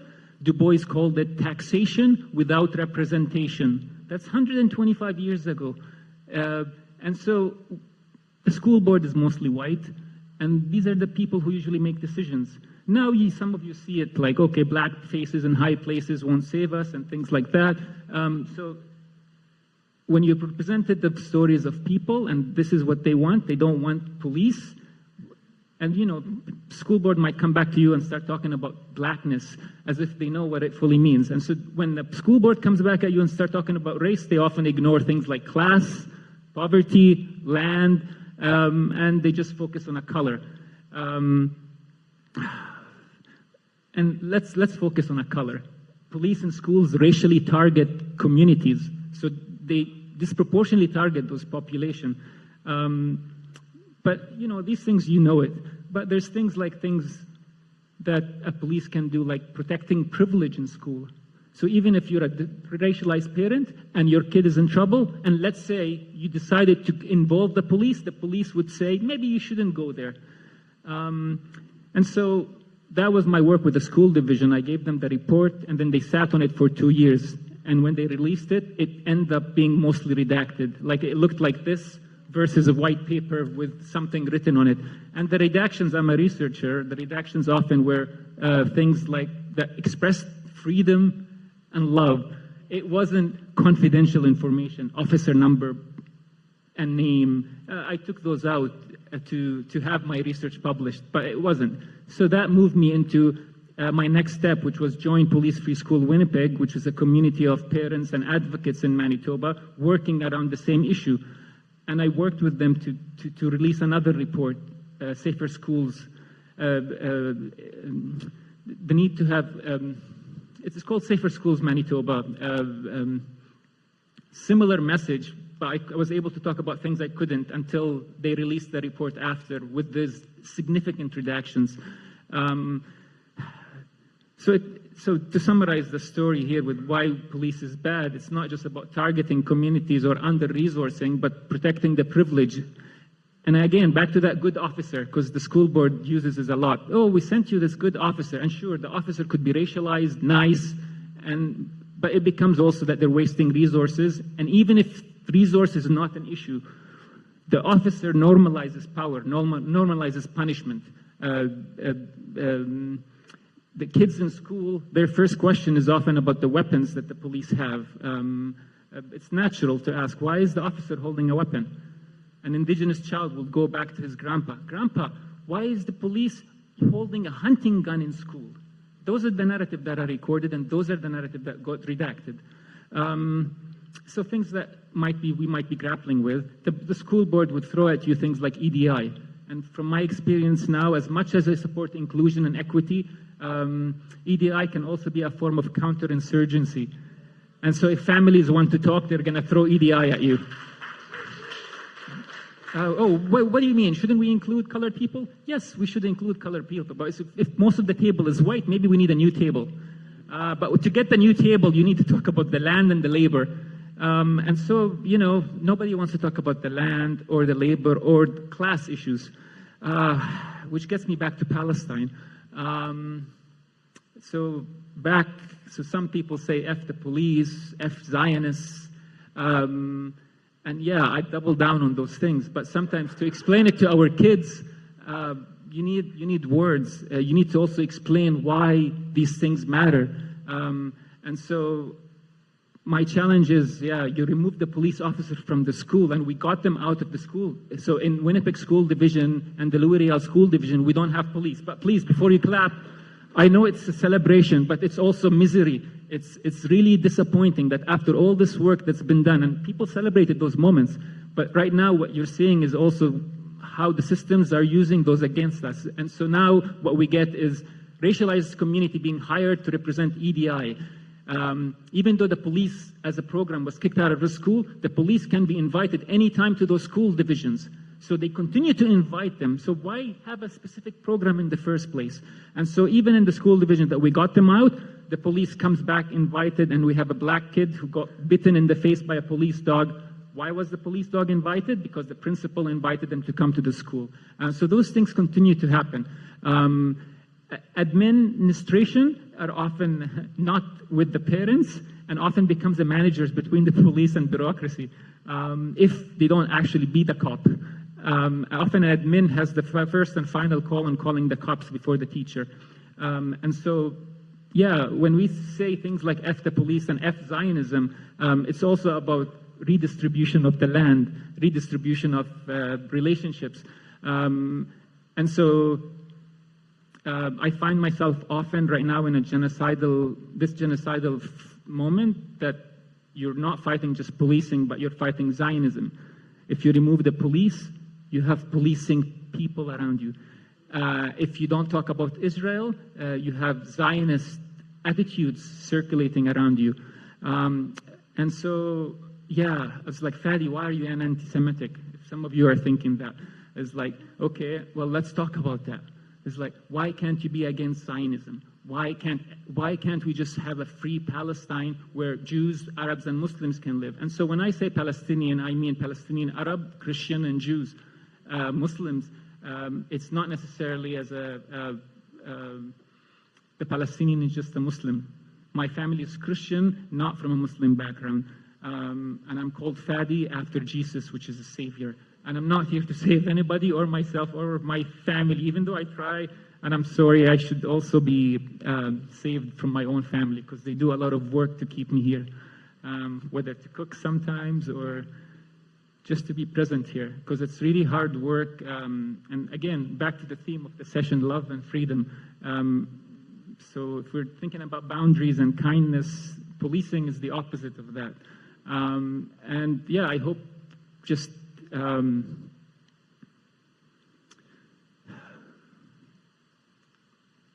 I don't think we're going to get a free Palestine. I don't think we have a free Canada. I don't think we have a free America.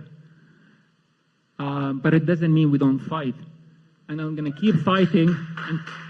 you could make a fissure in a wall until it crumbles at some point. But they say all walls fall. But yeah, and until then, I guess. But yeah, thank you all for being here.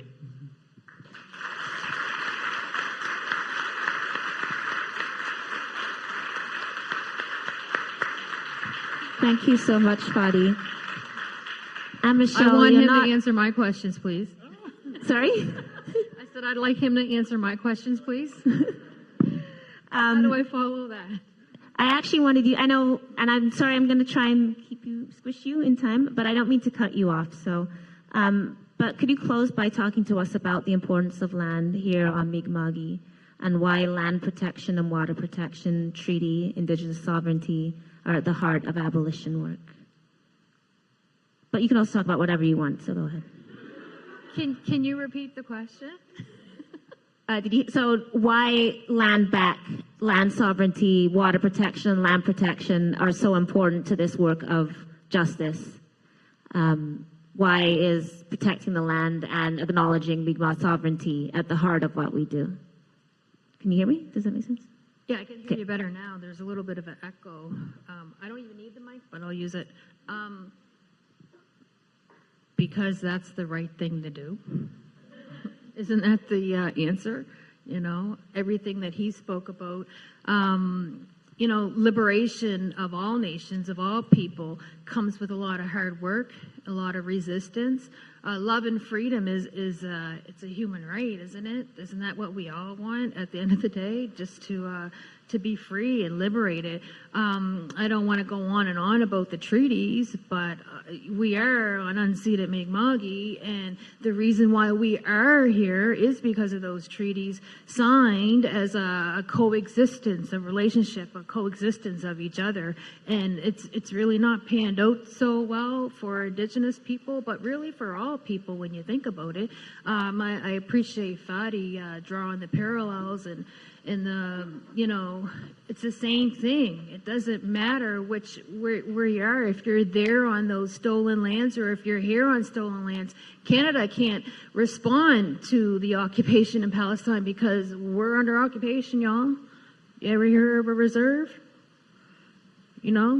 Seriously, when you talk about abolishing the apparatus, if you will, that controls us and the surveillance and all of these sort of things.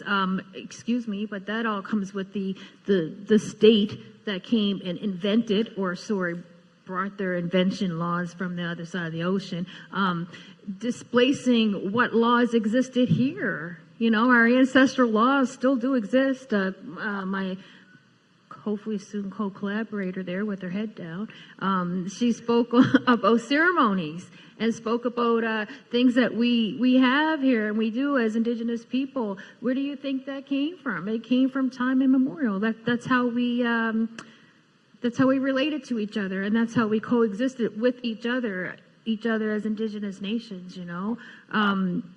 But those things aren't just new, and when the occupiers, colonizers, settlers, what is the word I say, when they came, they, assumed that, might was right, and that theirs was best, as far as laws goes and things of that sort.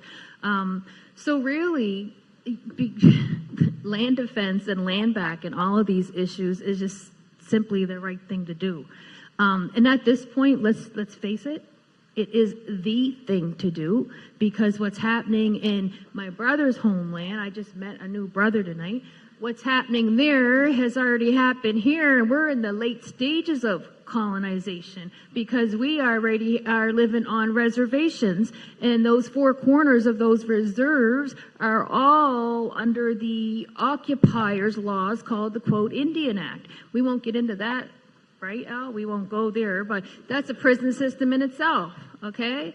That could be a whole tangent I could go on, but I'm not.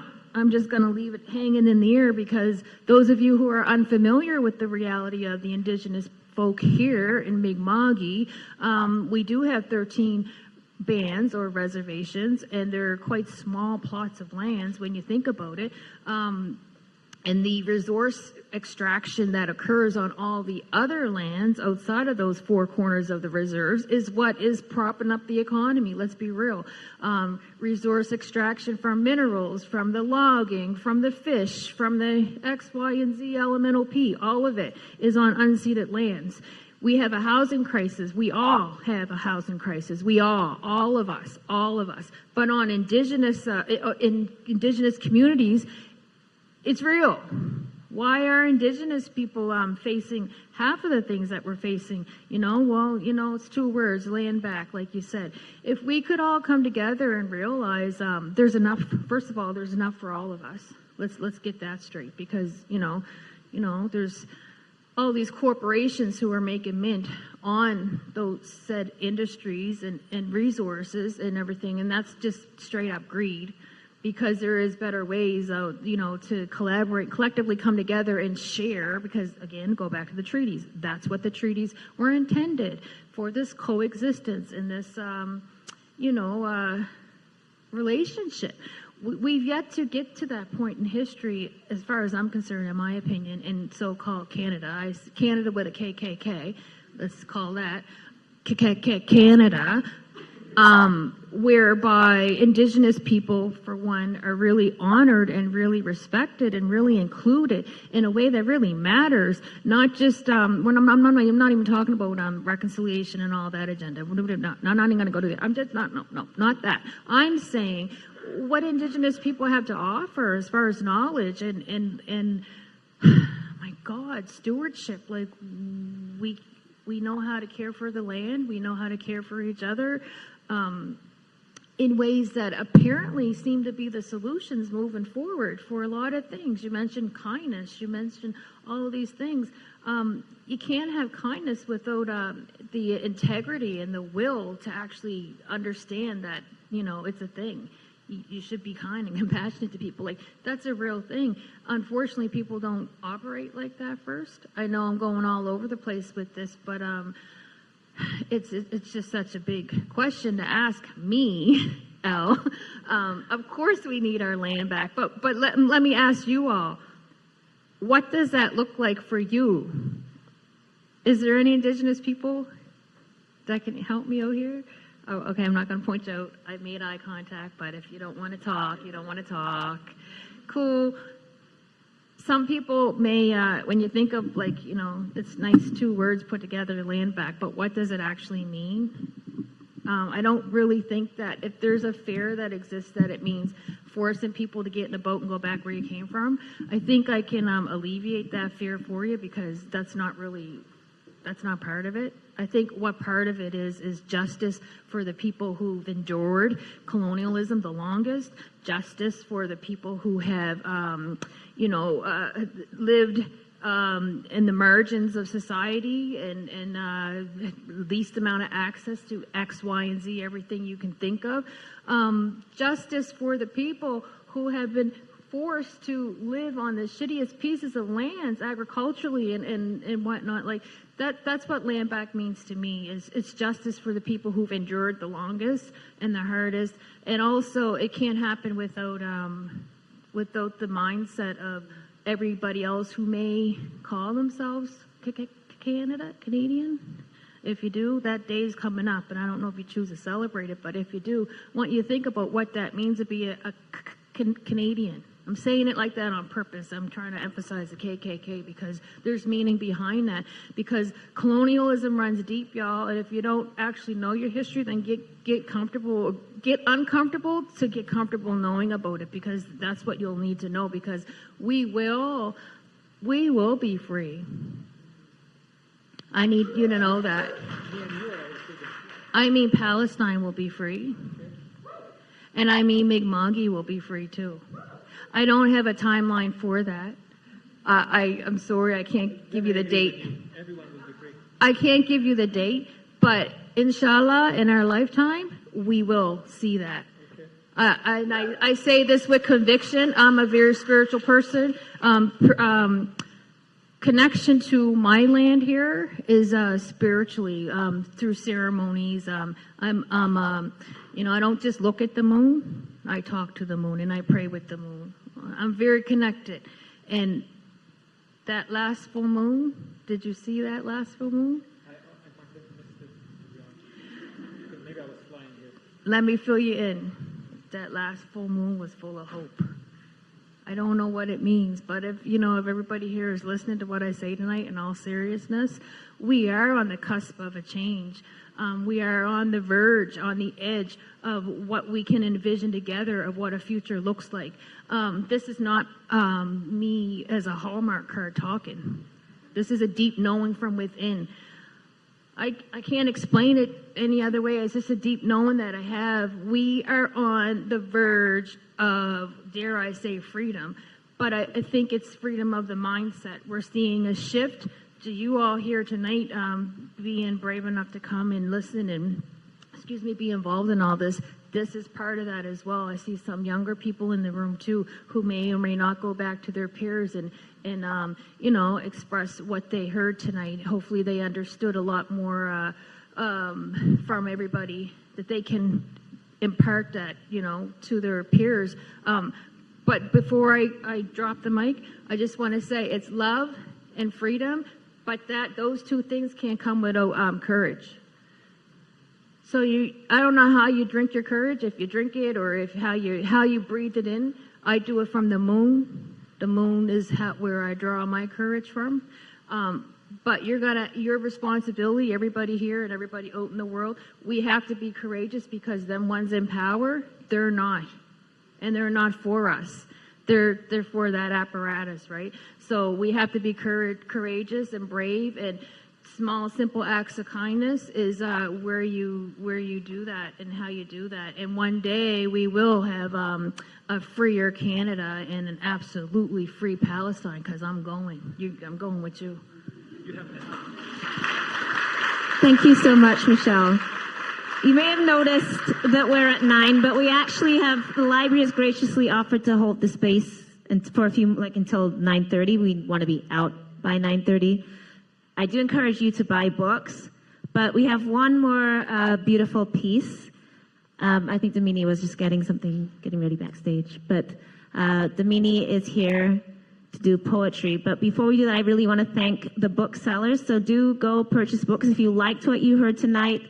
Martha's book is there. My book is there. There's books on many of the issues that have been spoken about. So I really encourage you to, pay tribute to Firmword quite literally, by buying the books. Thank you so much, Fazila. And now I'd like to introduce to you just a beautiful young woman. She's the Youth Poet Laureate of Halifax. She's been doing poetry since she was 10. But beyond that, she's a fashion designer, a journalist. She does all kinds of community building, art projects, social media projects.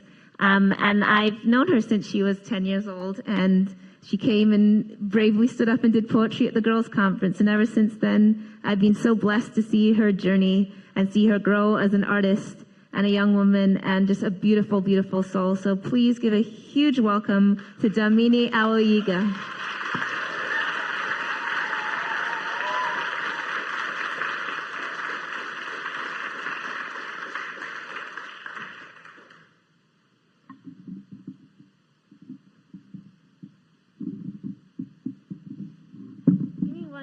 I have gum in my mouth.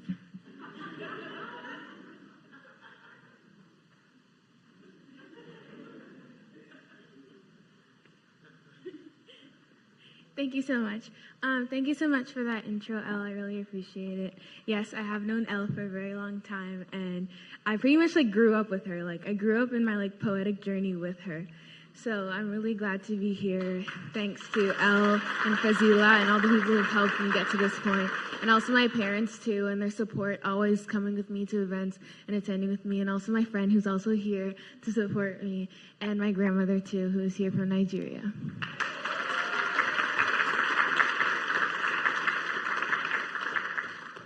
So the poem I'll be reading today is called The Freedom Poem. And this poem draws parallels between the realities of prisons in North America and the incarceration and imprisonment worldwide. But the second part of my poem focuses on the detainment and imprisonment of Palestinians in Israel. As of April 17, 2024, approximately 1,500 Palestinians from Gaza and the West Bank are held in Israeli captivity. They're subjected to maltreatment and abuse, and you've probably seen some of the videos of the recounts of people while they were in captivity. So the transition into this part of the poem is marked by an encoded song that Palestinian women used to sing to their imprisoned husbands while they were in prison. But before I begin, I would like to have a moment of silence for those lost in Palestine, Congo, Sudan, and many other countries that were not mentioned.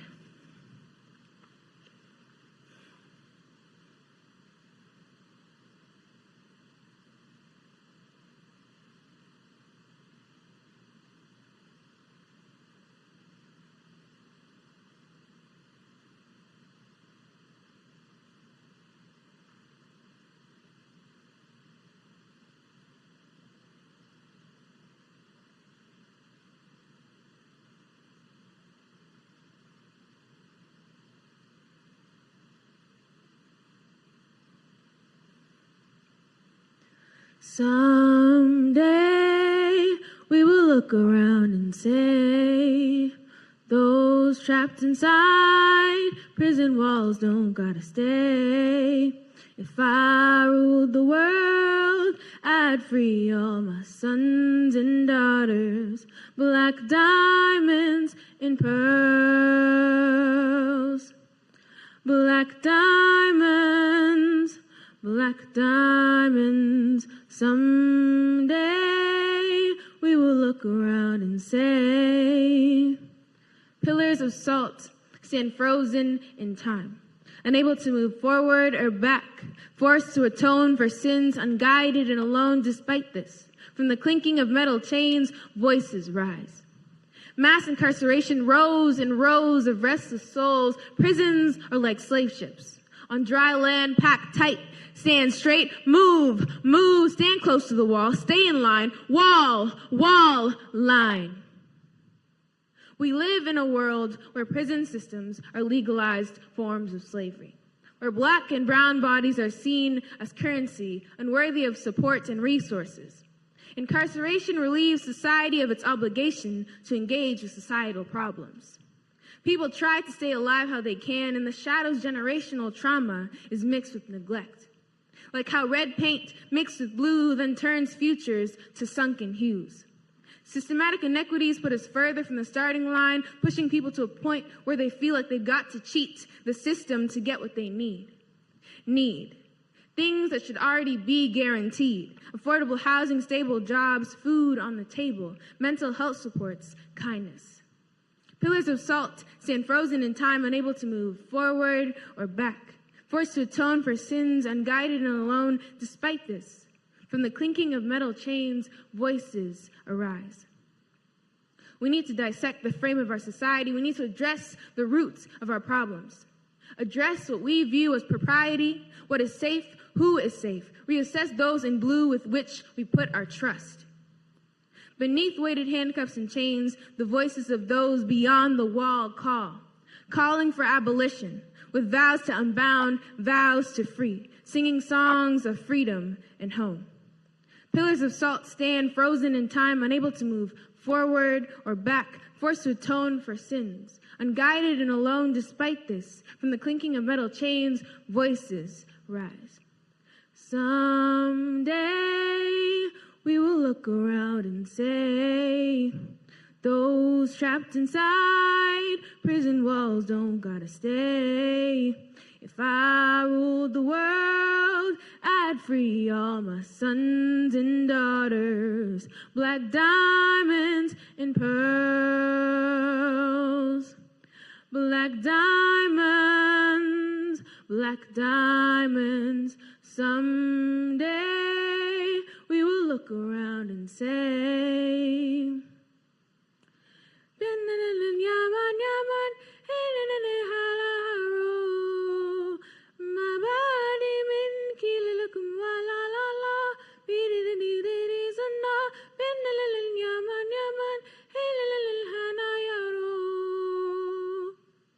resilience blooms in quiet refrains, like the juice of watermelons on white cloth. The silenced words of imprisoned, forgotten, and lost people will come to light as crescendoing echoes. In Palestine, where oppressed hands fall, swift and fast, still people rise like the arms of sturdy olive branches. These voices forged in the corners and depths of this earth will tell stories of survival. The survival found in places where courage was not said to lay its head at night. Pillars of salt stand frozen in time, unable to move forward or back, forced to atone for sins, unguided and alone despite this. From the clinking of metal chains, voices rise.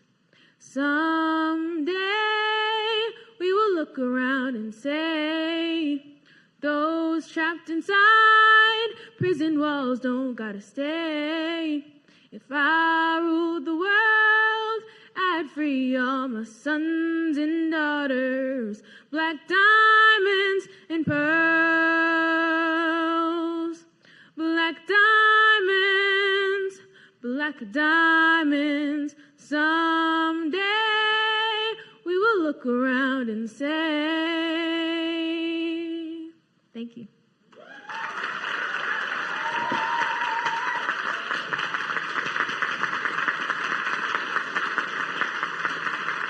Thank you.